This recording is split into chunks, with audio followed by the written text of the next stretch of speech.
country right now that lasts more than 5 minutes without it turning to this topic. What is being revealed to us from your positions as theologians who engage the public square in this election? It's the end of time. Yeah.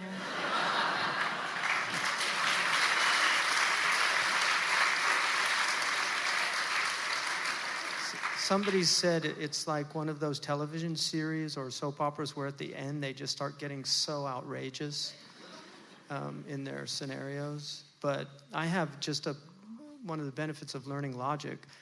One of my close associates and dear friends is ER doctor down in Florida. She's teaching her 13-year-old logic. She did formal logic with her. Now she's doing material logic. So they watched the debates last night, and she said, she's 13 years old. She's saying, "Oh my God, Mom, that's an ad populum. Oh, that's an ad hominem attack." And so she was picking up on all the on all the fallacies going on in the debate. So that was one of the benefits. You know, we forget that logic was actually taught in all the high schools in the United States, even 60 or 70 years ago, which helped a lot for people to see these. My great-grandmother studied Bain's logic in Black Falls, Wisconsin. And I actually have her book. I know she had a toothache on December 23rd, 1882, because she wrote it in her book. But there's a chapter on the emotions, because that's part of learning rhetoric is dealing with the emotions. And probably the most interesting section in Aristotle's book on rhetoric is his section on the emotions and explaining the emotions. But one of the things that in Bain's book is that fear is often used by demagogues.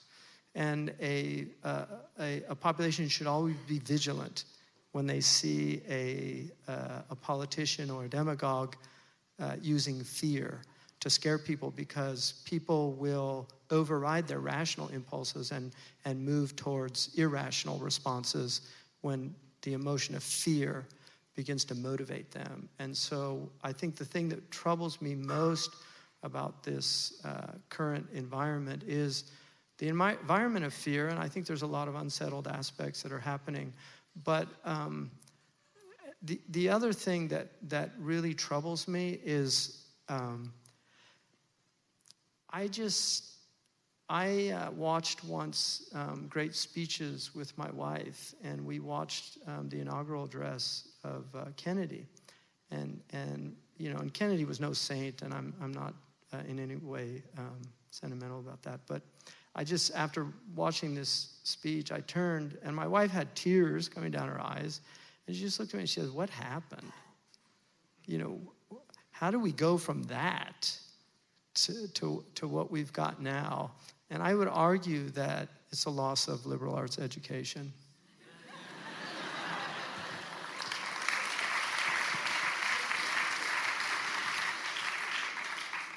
So this might be the first point of disagreement of the night. I didn't expect that we would go here, but I'm very happy to be here. And it only might be, and I won't push it except to say the following: it could be the end of time. But notice the difference, okay? I'm not making a declarative statement. It is the end of time. I took that as being a bit facetious. It was facetious. Okay. It's always the end of time. Yeah. But I'm going to use the different. Unless you're playing baseball. I'm going to use the differentiated language for a purpose, because I spent a lot of time in the world of logic, and I agree with you about it. And I'm going to say that this is a very, very tough moment, as I said, for thought and for trust. And if we reward the absence of thought, and if we allow 20 years at least of the building of a Colosseum society where 85% of Americans say in polls they don't trust their neighbors. Forget about the institutions. There's just no trust.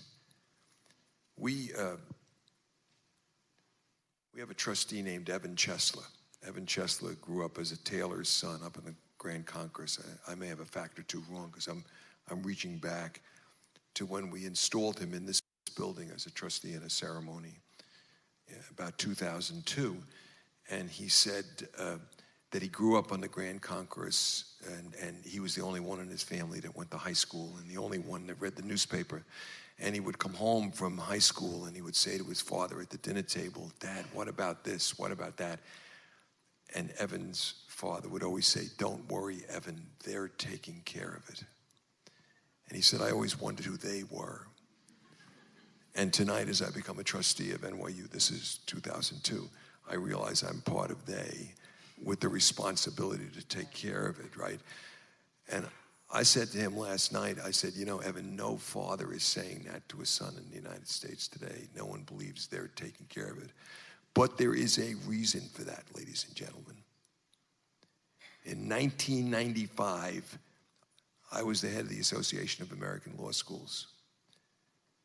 And I wrote a pastoral letter to all my constituents, all the law professors and educators in the country, because I had been given a copy of an internal memo by a man named Frank Luntz to candidates for office saying, if you want to win, attack law and lawyers. There is nothing too negative you can say about them. And I remember writing at that time, this is a nation that was built on law, on de Tocqueville's notion of the Jeffersonian law. And if we start attacking law and lawyers, and then there's going to be just this corrosion built up. And there is no equivalency between the two participants in that debate last night. And I don't care how you're voting, I'm going to tell you how I'm voting, and I'm with her, okay? And the fact of the matter is that if that man is the representative of this country to the world and to our children,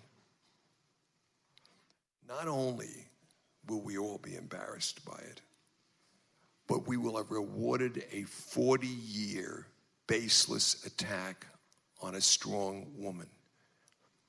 And we will have put another nail in the coffin of thought.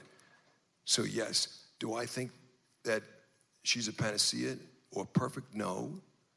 Do I think that on January 21st, the campaign of 2020 will begin and that it will require leadership beyond my capacity and perhaps beyond hers to restore trust in this country and so forth, because the pummeling will begin?